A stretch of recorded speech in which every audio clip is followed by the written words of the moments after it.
আদরের ছোট বোনের শরীরে নির্যাতনের অসংখ্য চিহ্ন দেখে কিছুতেই কান্না থামাতে পারছে না বড় বোন। পরিবারের অভিযোগ, সামান্য কারণে অমানবিক নির্যাতন করা হয় 9 বছর বয়সী এই শিশুটির উপর।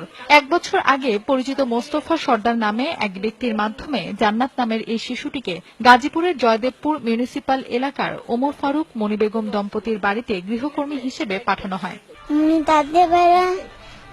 আমার মনি জামাই দিনামাই মারে সবাই ধরলো মারে, কাম করলো মারে, উদাউজি মারে। তারা আমার ছোট বাচ্চারে, শিশু বাচ্চারে জোর করে নিয়ে গেছে আমার কাছ থেকে। জোর করে নিয়ে এখন আমার এই মেয়ের এরকম নির্যাতন করছে, অবদস্থ করছে, খসুন দিয়া ফোড়া দিছে, গলার টিপ দিছে।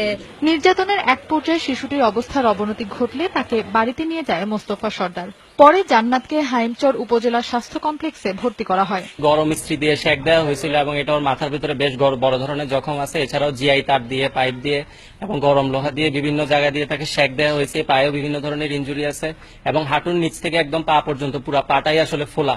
এই ঘটনায় মোস্তফা সর্দারকে আটক করা হয়েছে।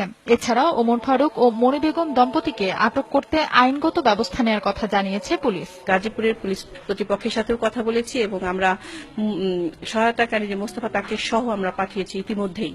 কাজে আশা করি খুব শীঘ্রই যে মূল আসামি ওরা গ্রেফতার হবে। উন্নত চিকিৎসার জন্য জান্নাতকে হাইমচর উপজেলা স্বাস্থ্য কমপ্লেক্স থেকে চাঁদপুর জেনারেল হাসপাতালে স্থানান্তর করা হয়েছে। সময় সংবাদ, চাঁদপুর।